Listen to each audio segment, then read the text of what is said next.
So I made a couple of videos talking about I say new job, it's a job I've been doing for a year now at Oxford University, but I thought I'd tell you a little bit more about my job and why it's important, why university outreach and access is important. If you don't know, my job is as a school liaison and access officer at one of the colleges that make up the University of Oxford.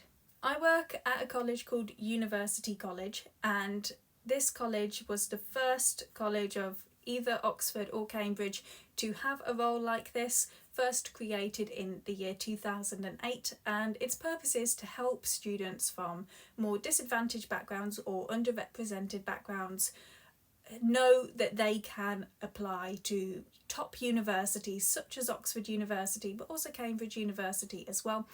Very importantly, my job is not about recruitment.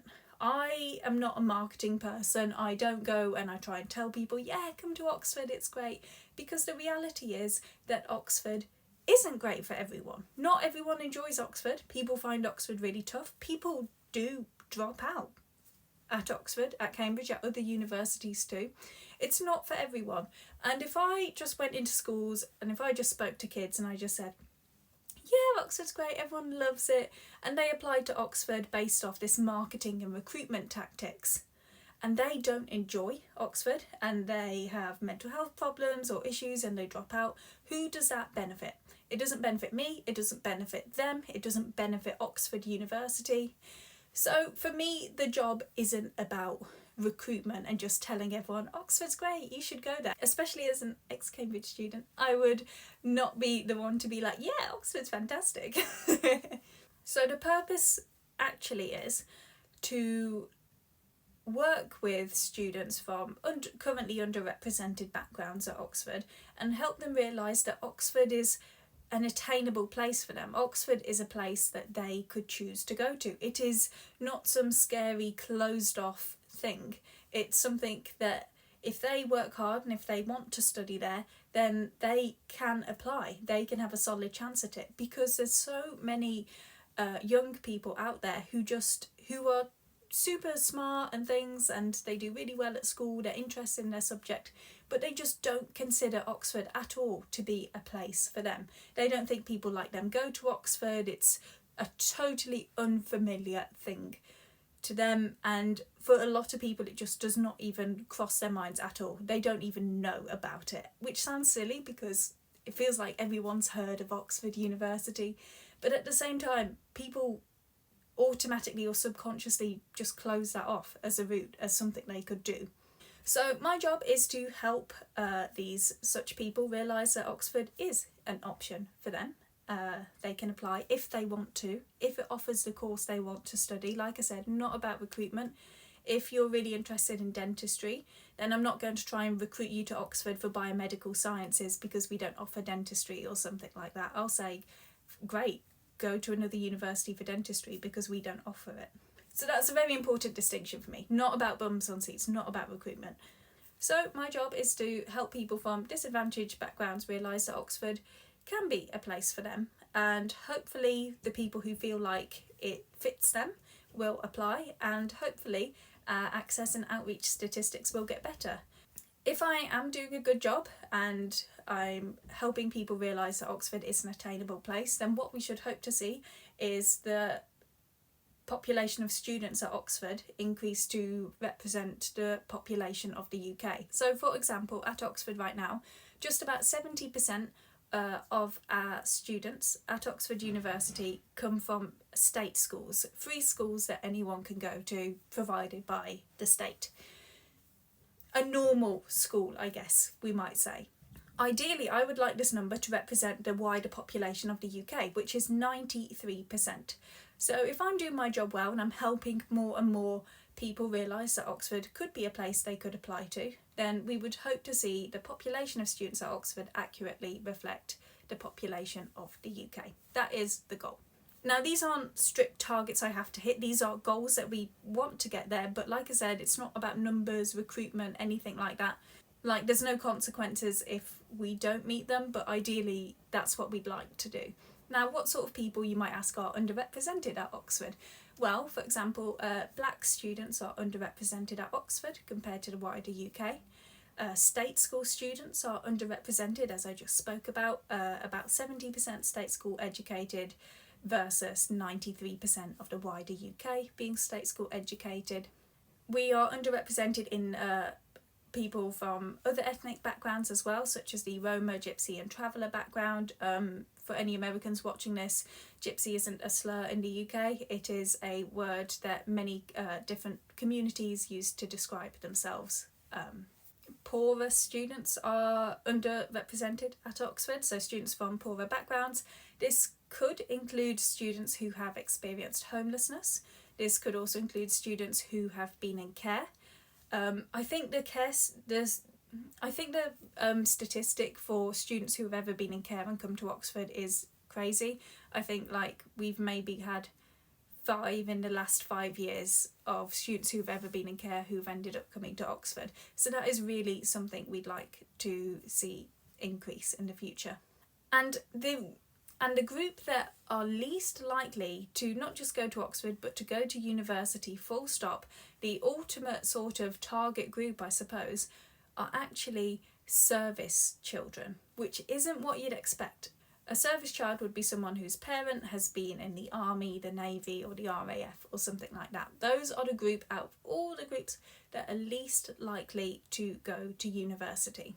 Now, we want to ideally reach these groups of students and help them realise that Oxford might be an option for them if they're interested, but especially in the case of our Gypsy, Roma and Traveller children and our service children, those two groups in particular, the most underrepresented two groups, are quite hard to reach because there's no area of the UK where we have these large communities of these groups that we can easily reach. A lot of schools across the UK might just have one service child, for example, so it's very hard to reach them all together. Okay, so I've spoken a little bit about the exact nature of my role and the groups that we ideally like to reach. How do I and other people who work in university outreach and access reach these groups? Well, the main way we reach these groups is by working with schools. So state schools that we can work with through teachers and things where we can meet these students. I can either do an outbound visit, meaning I travel to the school and do talks there, or an inbound visit where they come and visit me at my Oxford College and I run a programme of events for them there. A further element of this is that each college at Oxford and each college at Cambridge are paired up with different counties of the UK for their outreach work. It doesn't make a difference if someone from that county applies to that college or anything like that, it's just to help divide up the work in an equal way.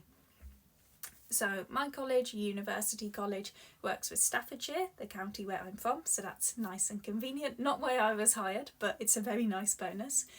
Shropshire, the county that's next to Staffordshire and borders Wales, grew up very close to the Shropshire border, so I also happen to know that county very well. For example, my dentist and orthodontist were in Shropshire. And finally, I have half of Berkshire. I don't have the whole of the county, that's split up between me and another college. I have the half with Reading in and some other more suburban areas. The other half of Berkshire is sent to another college, and that includes Slough and Windsor and Maidenhead, that's it. I just see the scruffy jump up behind me. So I work specifically with those counties, and it's actually within our community considered a bit of a faux pas to randomly do outreach work with a school that's not in that area. You kind of have to, if you have a reason, so for example you're from a certain school, then you kind of have to ask the other outreach officer for permission to work in on their turf, essentially. So I usually work with secondary schools, the schools you go to from 11 to 16 or 11 to 18 depending on the school. Occasionally we do work with primary schools as well, but not too much. And what will happen is I will typically give talks on life at Oxford, studying at Oxford, why people might consider Oxford, why people might not consider Oxford, and then the admissions process as well and how that works.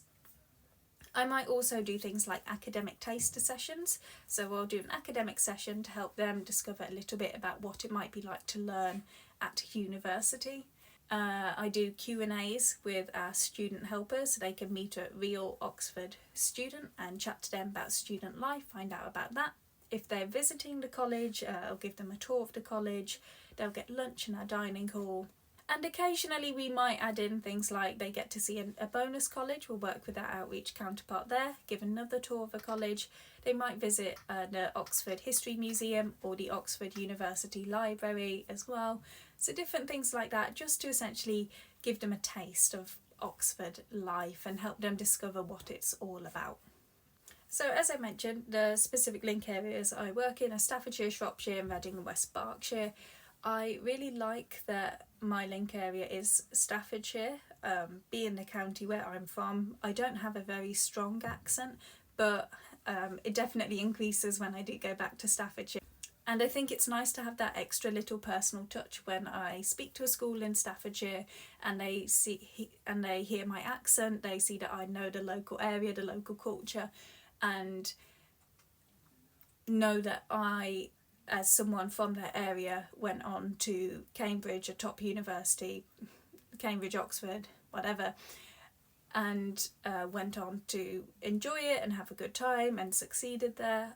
I think that's a really nice little personal touch that perhaps other access officers who aren't from the area they work in don't get.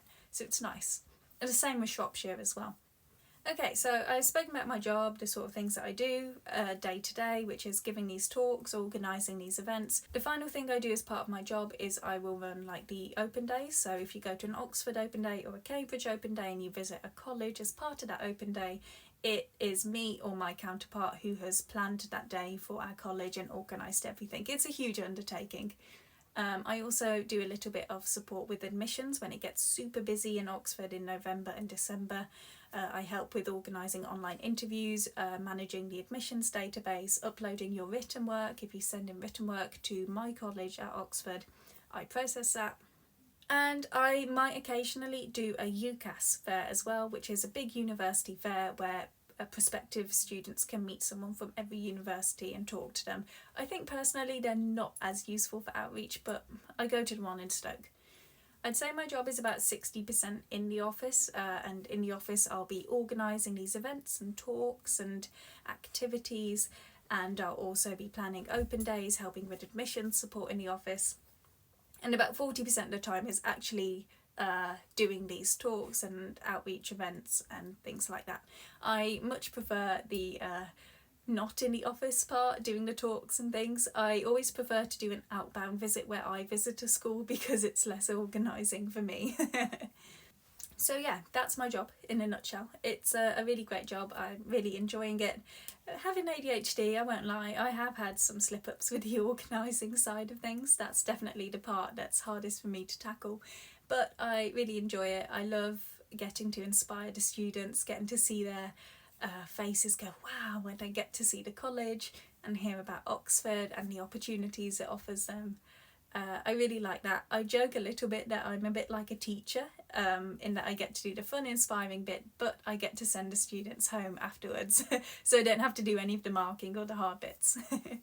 Now, the average pay range for my job can range from, depending on if you're Oxford or Cambridge, it can go from like 27k to 35k, and I'm at the upper end of that right now, which is nice. And it's kind of treated as a graduate job. Most people in these jobs will be people who've just finished university, so there's not usually any previous outreach steps that you need to have done. Usually most people in my job will have been like a student helper, a student ambassador, representing their college, helping with Q&As and things like that beforehand, so they'll have had a little bit of experience. A key thing I was tested on in my interview as well was presentation experience, and presentations and public speaking have always come very naturally to me. I think I'm a lot more monotone on my YouTube channel, to be honest. I do think I'm pretty good at public speaking, and that's a big part of the role too. Having public speaking, being engaging, and managing large groups of young people and children. One thing I don't do that other access officers might do at their college is residentials. And I think this is because our link areas are reasonably close to us. If you came from really far in the UK to Oxford, then usually that's not doable in a day. So residential, where you stay at the college for a week or a few days, is what they'll usually do. But I don't do residentials, and I think I'm kind of glad about that, because it's more planning. You have to be on call in the night time, staying in the college as well, and things like that. Of course, I'm all DBS checked and I'm a safeguarding officer for the college, so there's those little extra training and qualification things that you need too. And yeah, that is my job in a nutshell. I really love my job. I love working with the young people and getting to do the fun, inspiring things. So yeah, I'm super happy. In the future sort of progressions from this job might be that I would become admissions and access manager. So I would manage the admissions for the whole college for undergraduates, and I would do a little bit of access work as well. Now, after that, what some people do is they might go and work for an access and outreach charity for university. They might end up becoming CEO of that charity as well. Other access officers actually do this for a few years, and then they might go back to university to do a master's or a PhD as well. So there's lots of different things you can do, and perhaps the highest role that you could get in this stream of job would be head of widening participation, which is a very senior role at universities. Perhaps even you could become pro-vice-chancellor for education or access or something like that. So it's quite a nice route with quite some good progression options there as well, which is good. But yeah, that is my job. Let me know if you've got any questions, if you're interested in that kind of job as well, if you'd like me to make another video talking about how I applied, what the interview was like, how anything else about how it works. I'm more than happy to answer. So please just pop them in the comments below, and I'll see you in my next video. Bye.